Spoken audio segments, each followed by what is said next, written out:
Welcome to my channel বেনকেম এডি। আমরা আজকে দশম শ্রেণীর রসায়ন অংশের তৃতীয় যে চ্যাপ্টার আছে তড়িৎ প্রবাহ এবং রাসায়নিক বিক্রিয়া নিয়ে আলোচনা করব।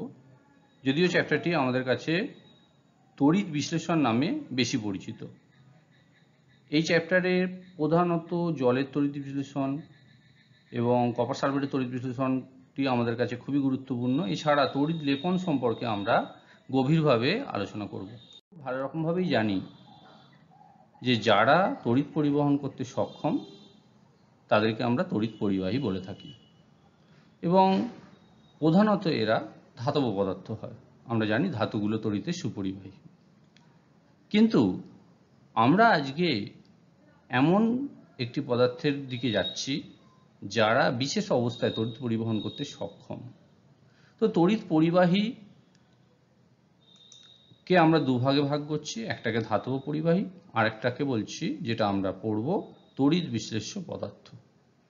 দুজনেই কিন্তু তড়িৎ পরিবহন করতে সক্ষম, যদিও তড়িৎ বিশ্লেষ্য পদার্থের ক্ষেত্রে আমি একটা কথা যোগ করলাম বিশেষ অবস্থায়। তো ধাতব পরিবাহী নিয়ে আমাদের নতুন কিছু বলার নেই। এদের মধ্যে মুক্ত ইলেকট্রন বর্তমান এবং এরা তড়িৎ পরিবহনে সক্ষম। বেশ কিছু অধাতু আছে, যেমন ধরো গ্রাফাইট, গ্যাস কার্বন, এরাও কিন্তু তড়িৎ পরিবহন করতে সক্ষম। এবং যারা তড়িৎ পরিবহন করতে পারে না আমরা তাদেরকে তড়িৎ অপরিবাহী বা অন্তরক বলি, যেমন ধরো কাঠ, রাবার, কাঁচ, পলিথিন। কিন্তু আমরা এ বিষয়ে বেশি কিছু বলবো না, আমরা চলে যাচ্ছি তড়িৎ বিশ্লেষ্য পদার্থকে নিয়ে। তো তড়িৎ বিশ্লেষ্য পদার্থ কি বলছে? যে সমস্ত পদার্থ জলে দ্রবীভূত বা গলিত অবস্থায়। এখন জলে ছাড়া কি হবে না? না, জল ছাড়াও হবে। আমরা সাধারণত জলকেই ব্যবহার করছি সংজ্ঞাতে। তো জলে দ্রবীভূত বা গলিত অবস্থায়, মানে পদার্থটি যদি গলিত অবস্থায় রাখা হয় তাহলেও হবে, আয়নে বিশ্লিষ্ট হয়ে তড়িৎ পরিবহন করে এবং তড়িৎ পরিবহনের ফলে নিজেরা রাসায়নিকভাবে বিশ্লিষ্ট হয়ে নতুন ধর্মবিশিষ্ট পদার্থ উৎপন্ন করে। এইখানটা খুব গুরুত্বপূর্ণ। রাসায়নিকভাবে বিশ্লিষ্ট হয়ে নতুন ধর্মবিশিষ্ট পদার্থ উৎপন্ন করে, সেই পদার্থকে তড়িৎ বিশ্লেষ্য পদার্থ বলে। তো উদাহরণগুলোকে দেখো, তলেই সংজ্ঞাটা পরিষ্কার হয়ে যাবে। যেমন ধরো sulphuric acid, nitric acid, hydrochloric acid, caustic soda, caustic potash. এগুলো তোমরা জানো যে সংকেতগুলো, যেমন ধরো KOH, কস্টিক সোডা কি NaOH, ঠিক আছে, আর কস্টিক পটাশ KOH। এই সমস্ত পদার্থগুলোকে আমরা চিনি। এছাড়া লবণ, sodium chloride, zinc sulphate, magnesium chloride বা যে কোনো লবণ, যেটাকে আমরা তড়িৎযোজী যৌগ বলে এসেছি, তাদেরকে বা তাদের গলিত অবস্থায় কিংবা জলে দ্রবীভূত অবস্থায় তারা আয়নে বিশ্লিষ্ট হয় এবং তড়িৎ পরিবহনকালে রাসায়নিকভাবে বিশ্লিষ্ট হয়ে নতুন ধর্মবিশিষ্ট পদার্থ উৎপন্ন হয়। তো এই জাতীয় পদার্থগুলোকে আমরা তড়িৎ বিশ্লেষ্য পদার্থ বলছি।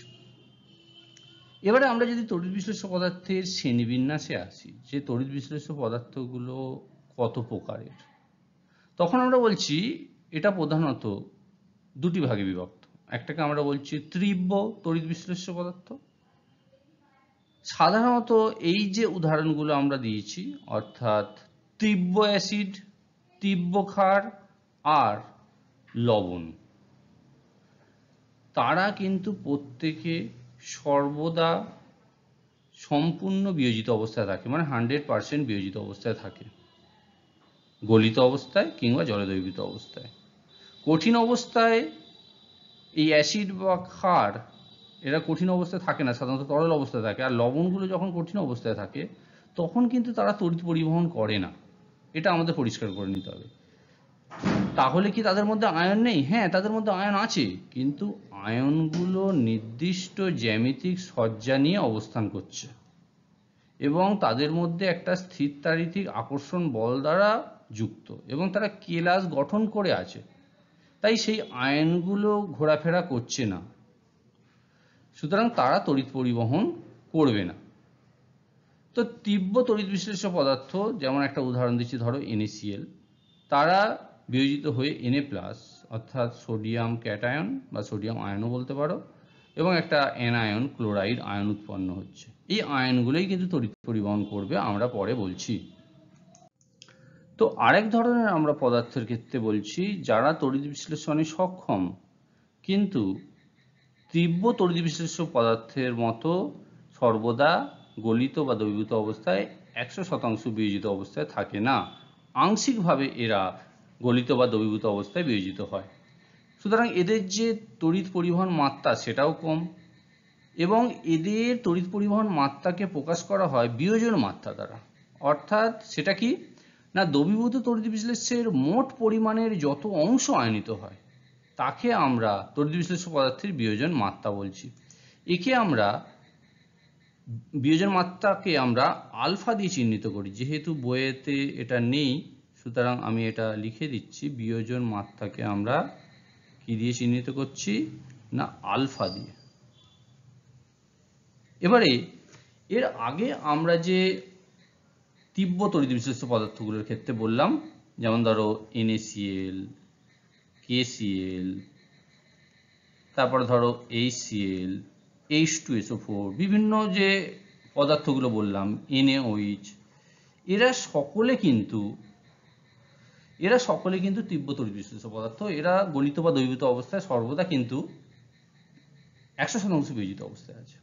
কিন্তু এই ধরনের পদার্থগুলো মৃদু জৈব অ্যাসিড, এটার নাম হচ্ছে অ্যাসিটিক অ্যাসিড, এটার নাম হচ্ছে অ্যামোনিয়াম হাইড্রক্সাইড, এছাড়াও আরও জৈব অ্যাসিড যেমন ধরো HCOH formic acid, HCOH formic acid মৃদু একটি তড়িৎ বিশ্লেষ্য পদার্থ। আবার বেশ কিছু অজৈব অ্যাসিড, তোমরা যদি এরকম ভাবো যে অজৈব অ্যাসিডগুলো সর্বদা তীব্র তড়িৎ বিশ্লেষ্য পদার্থ হবে, সেটাও কিন্তু ঠিক নয়। যেমন ধরো HCN, তারপরে ধরো কার্বনিক অ্যাসিড H2CO3, এর নাম হচ্ছে carbonic acid, not carbolic, carbonic acid. এই সমস্ত পদার্থগুলো কিন্তু মৃদু তড়িৎ বিশ্লেষ্য পদার্থ। তোমাদের দু একটা উদাহরণ কিন্তু অবশ্যই জেনে রাখতে হবে। এবার আমরা আসছি ধাতব পরিবাহীর সাথে তড়িৎ বিশ্লেষ্য পদার্থগুলোর মূল পার্থক্যটা কি। আমরা জানি দুজনেই তড়িৎ পরিবহনে সক্ষম। তো ধাতুতে প্রধানত মুক্ত ইলেকট্রন উপস্থিত, এবং সেই মুক্ত ইলেকট্রনগুলি তড়িৎ পরিবহনের মুখ্য ভূমিকা নেয়, এবং সেখানে ভৌত ধর্মের সামান্য পরিবর্তন হতে পারে। মানে ধরো একটা তামার তারকে তুমি বা তামার তার দিয়ে কারেন্ট যাচ্ছে বা তড়িৎ পরিবহন হচ্ছে, তো তারটা গরম হতে পারে, আর কিছু হয় না কিন্তু, বা তার একটু রূপের পরিবর্তন হতে পারে, মানে আর একটু লালচে হতে পারে, এই ধরনের কিছু ভৌত পরিবর্তন হতে পারে। কিন্তু তড়িৎ পরিবহন বন্ধ করে দিলে সে কিন্তু তামার তার রূপেই থাকবে। রাসায়নিক ধর্মের কোনো পরিবর্তন তার মানে হয় না ধাতব পরিবাহীর ক্ষেত্রে। পারদ, তামা, এদের ক্ষেত্রে আমরা বলছি তড়িৎ পরিবহনে সক্ষম, কিন্তু এরা তড়িৎ বিশ্লেষ্য পদার্থ নয়। মানে তড়িৎ পরিবহন করছে মানেই তড়িৎ বিশ্লেষ্য পদার্থ নয় কিন্তু। আবার ধরো তাপমাত্রা বাড়ালে যেহেতু ধাতুর রোধ বাড়ে, আমরা জানি যে তাপমাত্রা বাড়ালে ধাতুর যে মুক্ত ইলেকট্রনগুলোর সাথে বা ধাতুর কণাগুলোর সাথে মুক্ত ইলেকট্রনের যে ধাক্কাধাক্কি হয়, তার ফলে রোধ বাড়ে, তাই পরিবাহিতা কমে। কিন্তু তড়িৎ বিশ্লেষ্য পদার্থের ক্ষেত্রে বিয়োজন মাত্রা বাড়ার জন্য, মানে যদি আমরা গলিত দ্রবণকে বা জলে দ্রবীভূত দ্রবণকে, মানে তড়িৎ বিশ্লেষ্য পদার্থে যে জলে দ্রবীভূত দ্রবণ, তাকে যদি আমরা উত্তপ্ত করি, তাহলে কিন্তু বিয়োজন মাত্রা বাড়ে, তাই পরিবাহিতা কিন্তু বাড়বে। তাহলে এবারে আমরা একটু বুঝে নেওয়া দরকার যে ধাতব পরিবাহীর ক্ষেত্রে তো মুক্ত ইলেকট্রন তড়িৎ পরিবহনে মুখ্য ভূমিকা বহন করছে, তাহলে তড়িৎ বিশ্লেষ্য পদার্থ যারা, তারা কিভাবে তড়িৎ পরিবহন করে সেটাও আমাদের পরিষ্কার করে নিতে হবে, যে সেখানে ইলেকট্রন ভূমিকা নিচ্ছে না অন্য কেউ।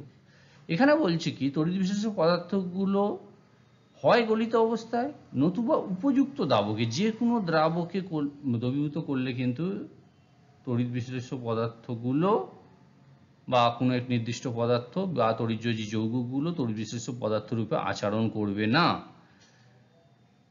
তাই বলছি উপযুক্ত দ্রাবকে দ্রবীভূত অবস্থায় কিংবা বিগলিত অবস্থায়, মানে গলিত অবস্থায় তড়িৎ বিশ্লেষ্য পদার্থের বিয়োজন ঘটে ক্যাটায়ন এবং অ্যানায়ন উৎপন্ন হয়, যা তড়িৎ বিয়োজনে বা আয়নাইজেশন বলছি, এই যে ক্যাটায়ন এবং অ্যানায়ন উৎপন্ন হলো, এরাই কিন্তু তড়িৎ পরিবহন করে। তড়িৎ পরিবহনের জন্য দায়ী, তার মানে তড়িৎ বিশিষ্ট পদার্থের ক্ষেত্রে ক্যাটায়ন এবং অ্যানায়ন। আগে ধাতব পরিবাহের ক্ষেত্রে কি বলছিলাম না, মুক্ত ইলেকট্রন। এইখানেই দুটোর মধ্যে প্রধান পার্থক্য। এছাড়া আমরা এই যে তাপমাত্রা বাড়ালে যে দুজনের মধ্যে পার্থক্য, সেটা আমরা এর আগে বলেছি। তো এই যে ক্যাটায়ন ও অ্যানায়ন পরস্পর কি হয়, বিপরীত দিকে সরণ ঘটে, কারণ আমরা বাইরে থেকে দুটো তড়িৎদ্বার যোগ করি, তার দিকে আকর্ষণ হয় এবং তারা সেই দিকে তাদের চলন ঘটে এবং তার দরুনই তড়িৎ পরিবহনে হয়। সুতরাং তড়িৎ পরিবহনে ইলেকট্রনের কোনো ভূমিকা নেই যখন আমরা তড়িৎ বিশ্লেষ্য পদার্থ বলছি। তবে এখানে আরেকটা কথা বলে রাখি, ক্যাটায়ন এবং অ্যানায়নের সংখ্যা সমান প্রতি ক্ষেত্রে নাও হতে পারে, কিন্তু যে কোনো মুহূর্তে উভয়ের যে মোট চার্জ সমান হবে, অর্থাৎ সর্বদা তড়িৎ বিশ্লেষ্যের তড়িৎ নিরপেক্ষতা কিন্তু বজায় থাকবে। এবারে আমরা আসছি তড়িৎ বিশ্লেষণ। তড়িৎ বিশ্লেষণ বলতে আমরা কি বুঝাই না, যে পদ্ধতিতে উপযুক্ত দাবক কথাটা এর আগেই প্রয়োগ করেছি। আমরা বললাম যে কোনো দাবকে দ্রবীভূত অবস্থায় নাও করতে পারে এবং গলিত অবস্থায় বা বিগলিত অবস্থায় তড়িৎ বিশ্লেষ্য পদার্থের মধ্য দিয়ে তড়িৎ পরিবহন যখন আমরা করছি, তখন রাসায়নিক বিয়োজন ঘটে নতুন ধর্মবিশিষ্ট পদার্থ যে উৎপন্ন হচ্ছে, সেই পদ্ধতিটাকে আমরা তড়িৎ বিশ্লেষণ বলি। সেই পদার্থগুলো যারা নতুন ধর্মবিশিষ্ট পদার্থ উৎপন্ন হয় তাদেরকে আমরা তড়িৎ বিশ্লেষ্য পদার্থ বলছি, আর সমগ্র পদ্ধতিটিকে বা প্রক্রিয়াটিকে আমরা তড়িৎ বিশ্লেষণ বলছি।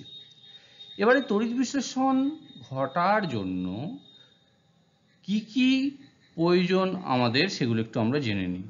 বা তো একটা তড়িৎ বিশ্লেষণ প্রক্রিয়ায় কোন কোন তথ্যগুলো আমাদের বিবেচনা করতে হবে সেগুলো আমরা বলছি। সর্বপ্রথমে হচ্ছে তড়িৎ বিশ্লেষ্য পদার্থ, সেটা তো লাগবেই।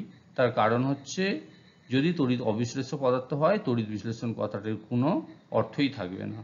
সমতড়িৎ প্রবাহ, এখানে আমি নিচে আরেকটু ভালো করে লিখে দিয়েছি। সমতড়িৎ প্রবাহ মানে হচ্ছে ডাইরেক্ট কারেন্ট বা ডিসি। এখানে মাথায় রাখতে হবে যে তড়িৎ বিশ্লেষণে কিন্তু আমরা কখনোই অল্টারনেটিং কারেন্ট বা এসি ব্যবহার করতে পারবো না, সাধারণ ব্যাটারি ব্যবহার করব। এছাড়া লাগছে কি, দুটি তড়িৎদ্বার, এগুলো নিয়ে আমি পরে আসছি, আর একটি তড়িৎ বিশ্লেষণ পাত্র যেটাকে আমরা বলছি ভোল্টামিটার। এই যে বিষয়গুলোকে নিয়ে আমাদের জানতে হবে, তার মধ্যে তড়িৎ বিশ্লেষ্য পদার্থটা সম্পর্কে আমাদের বলা হয়ে গেছে। সমতড়িৎ প্রবাহর উৎস বা ডিসির উৎস একটি সাধারণ ব্যাটারি, এটুকু জানলেই হবে। বাকি দুটোকে নিয়ে আমরা এবারে পরে আলোচনায় আসছি। এবার আমরা বুঝে নিচ্ছি ভোল্টামিটার কি। কোনো তড়িৎ বিশ্লেষ্য পদার্থের ভিতর দিয়ে তড়িৎ চালনা করার সময় পদার্থটিকে জলে দ্রবীভূত বা গলিত অবস্থায় একটি পাত্রের মধ্যে রেখে তড়িৎ বিশ্লেষণটা করা হচ্ছে, সেই পাত্রটিকে আমরা বলছি ভোল্টামিটার। এবার আসছি তড়িৎদ্বার।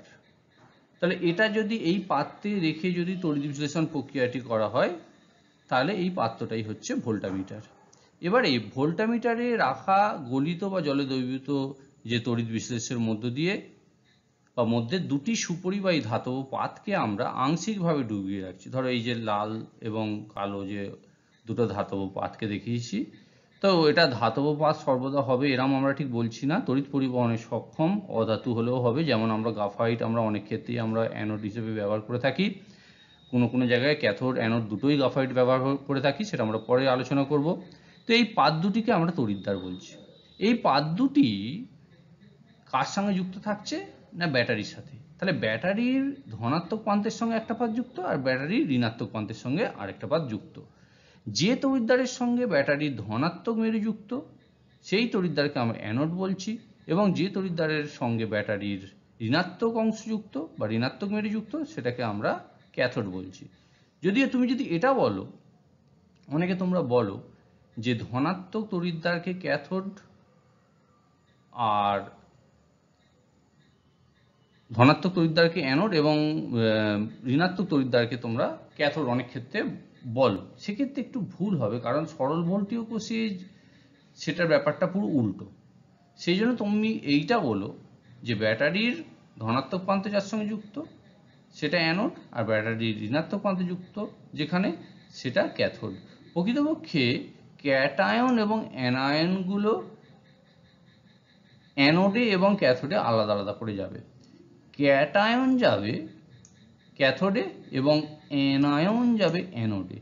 অ্যানায়ন কি করছে, একটা ইলেকট্রন বর্জন করে অ্যানোডে মুক্ত হবে, আর ক্যাটায়ন কি করবে, একটা ইলেকট্রন গ্রহণ করে ক্যাথোডে মুক্ত হবে। এবার আমরা একটু বুঝে নিই যে তড়িৎ বিশ্লেষণের সময় যে ক্যাটায়ন এবং অ্যানায়নগুলো উৎপন্ন হচ্ছে সেগুলো কিভাবে ক্যাথোডে এবং অ্যানোডে যায়। ধরে নাও আমরা একটা তড়িৎ বিশ্লেষ্য পদার্থ নিচ্ছি, গলিতই বলো বা জলে দ্রবীভূত, আমরা এখানে গলিত কথাটা বলছি। গলিত NaCl আমরা নিচ্ছি, যেটা বিয়োজিত হচ্ছে Na+ আর Cl-। আমরা এই যারা তীব্র তড়িৎ বিশ্লেষ্য পদার্থ তাদের ক্ষেত্রে এরকম সাধারণ তীরচিহ্ন দিয়ে লিখি, আর যারা মৃদু তড়িৎ বিশ্লেষ্য পদার্থ যেমন ধরো অ্যাসিটিক অ্যাসিড তাদের ক্ষেত্রে দেখেছো তোমরা উভমুখী চিহ্ন দিয়ে আমরা বোঝাই যখন আমরা বলছি মৃদু তড়িৎ বিশ্লেষ্য পদার্থ হবে। এবারে দেখো ক্যাথোডে যখন হবে, ক্যাথোডে কি বললাম, ক্যাটায়ন যাবে ক্যাথোডে, তার মানে এই যে Na+ যাচ্ছে, Na+ কি করবে, একটা ইলেকট্রন গ্রহণ করবে, গ্রহণ করে সোডিয়াম ধাতু হিসেবে মুক্ত হলো। একইভাবে অ্যানোডে কি হচ্ছে, অ্যানোডে যাবে অ্যানায়ন, ধরে নাও Cl- এখানে Cl- কি করছে, ইলেকট্রন বর্জন করছে, বর্জন করে Cl পরমাণুতে পরিণত হলো। এবারে কি হয়, ওই Cl আর একটা Cl পরমাণুর সঙ্গে যুক্ত হয়ে Cl2 হিসেবে বা Cl2 মানে ক্লোরিন গ্যাস হিসেবে সিস্টেম থেকে বেরিয়ে যাচ্ছে। তাহলে দেখো আমরা জানি ইলেকট্রন ত্যাগে জারণ, গ্রহণে বিজারণ। তো ক্যাথোডে ইলেকট্রন কি হচ্ছে, গ্রহণ হচ্ছে, তার মানে বিজারণ ঘটছে। আর অ্যানোডে কি হচ্ছে, ইলেকট্রন বর্জন হচ্ছে, মানে জারণ ঘটছে। সেই জন্য আমি বলছি যে ব্যাটারির ধনাত্মক আর ঋণাত্মক কথাটা বললেই সাথে এইটা বলে দাও, তার সাথে এটাও সংযোজন করে দাও যে যে তড়িৎদ্বারে জারণ ঘটে সেটা অ্যানোড এবং যে তড়িৎদ্বারে বিজারণ ঘটে সেটা ক্যাথোড। এবারে আমরা আসছি, আমাদের আছে জলের তড়িৎ বিশ্লেষণ। এটা আমাদের ভালো করে বুঝতে হবে। সর্বপ্রথমে আমরা বলি বিশুদ্ধ জল কিন্তু তড়িৎ পরিবহন করে না, মানে বিশুদ্ধ জল তড়িতের কুপরিবাহী, এই কথাটা মাথায় রেখো। কিন্তু ওকে তড়িৎ পরিবহনের মতো অবস্থায় আনতে পারি আমরা যদি সামান্য অ্যাসিড বা ক্ষার ওই জলে আমরা যোগ করে দিই। বিশুদ্ধ জল বিয়োজিত হবে না, কিন্তু সামান্য বললাম অ্যাসিড বা ক্ষার যেই যোগ করে দিলাম সে H+ এবং OH- আয়নে বিশ্লিষ্ট হতে থাকলো, এবং এই যে H2SO4 আমরা বলছি যোগ করেছি সেটা বিয়োজিত হয়ে কি হচ্ছে, H+ 2H+ এবং SO4 2- মানে সালফেট আয়ন উৎপন্ন হচ্ছে। ক্ষার যোগ করলেও একই হবে। এই যে H+টা সাহায্য করে যে জলের বিয়োজনের ক্ষেত্রে, মানে জল একটি মৃদু তড়িৎ বিশ্লেষ্য পদার্থ বলতে পারো, এবং অ্যাসিড যোগ করলাম যখন, তখন জলের বিয়োজন মাত্রা বেড়ে গেল এবং জল বিয়োজিত হয়ে কি উৎপন্ন হচ্ছে, H+ এবং OH- ধরে উৎপন্ন হচ্ছে। এবারে সাধারণত ভোল্টেজ মিটার যেটা ব্যবহার করি আমরা এই ধরনের ক্ষেত্রে ব্যবহার করি, যে জলের মধ্যে দুটো কাঁচ পাত্র এরকম উল্টে রাখা হয়েছে, যার মধ্যে দুটো তড়িৎদ্বার রাখা হয়েছে, ক্যাথোড এবং অ্যানোড। তো সেখানে এরা এই ক্যাটায়ন এবং অ্যানায়ন যথাক্রমে যাবে, এবং প্লাটিনাম তার আমরা ব্যবহার করি এগুলোর ক্ষেত্রে, এই ক্যাথোড এবং অ্যানোড হিসেবে প্লাটিনামের তড়িৎদ্বার ব্যবহার করি, এবং তারটাও অনেক ক্ষেত্রে আমরা প্লাটিনামই ব্যবহার করি। ফলস্বরূপ কি হচ্ছে না, হাইড্রক্সিল আয়ন অর্থাৎ OH- এবং প্রোটন অর্থাৎ H+, তারা যথাক্রমে ক্যাথোডে এবং অ্যানোডের দিকে যাচ্ছে। তো তো H প্লাস এবং OH মাইনাস জল থেকে আমরা পাচ্ছি, প্লাটিনাম তড়িৎদ্বারের সাহায্যে আমরা তড়িৎ প্রবাহ করছি। H প্লাস আয়নগুলো ক্যাথোডে যাচ্ছে, ক্যাথোডে কি হচ্ছে না একটা ইলেকট্রন গ্রহণ করছে, করে হাইড্রোজেন পরমাণুতে পরিণত হচ্ছে। তারপরে কি হচ্ছে, দুটো হাইড্রোজেন পরমাণু একসাথে যুক্ত হয়ে হাইড্রোজেন অণুরূপে সিস্টেম থেকে নির্গত হয়ে যাচ্ছে।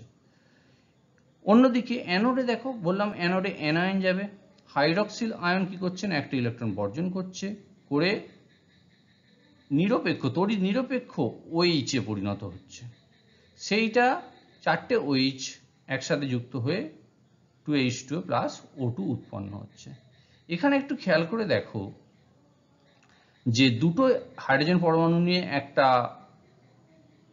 H2 অণু হচ্ছে, বা এখানে বলতে পারো যে 1 মোল হাইড্রোজেন উৎপন্ন হচ্ছে, এখানে বলতে পারো দেখো 4টি OH লাগছে 1 মোল অক্সিজেন উৎপন্ন হওয়ার জন্য। সেই জন্য দাঁড়াচ্ছে এরকম, এই দুটোকে যদি তুলনা করো, এখানে দুটো H, এখানে 4টে OH, ফলস্বরূপ একই চাপ উষ্ণতায় ক্যাথোডে যে হাইড্রোজেনটা উৎপন্ন হবে সেটা কিন্তু অ্যানোডের থেকে দ্বিগুণ। সেই জন্য আমরা বলছি 2 আয়তন হাইড্রোজেন উৎপন্ন হবে আর 1 আয়তন অক্সিজেন উৎপন্ন হবে আয়তনভাবে। এটাই যদি আমরা ওজনগতভাবে বলি তখন কি হবে সেটাও একটু বুঝে নাও। এটাও অনেক সময় জানতে চায় যে আয়তন হিসেবে তো আমরা বললাম, এবারে ওজনগতভাবে কি হবে। দেখো আমরা বললাম হাইড্রোজেন আর অক্সিজেন যেটা আয়তন অনুপাত হচ্ছে, সেটা আমরা কি বললাম না, হাইড্রোজেনটা হচ্ছে 2 আয়তন আর অক্সিজেনটা হচ্ছে 1 আয়তন। এবারে দেখো 2 আয়তন যে হাইড্রোজেনের ভর সেটা কত, 2 গুণিত 2 4 গ্রাম, আর 1 আয়তন অক্সিজেনের ভর কত 32 এনটিপিতে। 1 মোল যে অক্সিজেনের আয়তন কিন্তু মানে 22.4 লিটার, যেটার ভর কিন্তু 32 গ্রাম। তাহলে এটা দাঁড়াচ্ছে কত 4:32। এটাকে একটু আরেকটু সরল করো, কত দাঁড়াচ্ছে 1:8। তাহলে ওজন অনুপাত কিন্তু এইটা হবে, মাথায় রেখো। আর যদি তুমি আয়তন অনুপাত বলো তাহলে কিন্তু এইটা হবে। ভালো করে প্রশ্নে লক্ষ্য করবে যে তোমাকে কি জানতে চাওয়া হয়েছে, ওজন অনুপাত জানতে চাওয়া হয়েছে না আয়তন অনুপাত জানতে চাওয়া হয়েছে। এর সাথে সাথে আরো দুটো ছোট্ট কথা বলে নিই, খুব যে গুরুত্বপূর্ণ তা নয়, কিন্তু তাও আমরা বলছি ক্যাথোডে সঞ্চিত যে গ্যাসটা, এখানে আমি দেখো বোঝানোর চেষ্টা করেছি ছবি দিয়ে যে 2 আয়তন হাইড্রোজেন এবং 1 আয়তন অক্সিজেন উৎপন্ন হচ্ছে।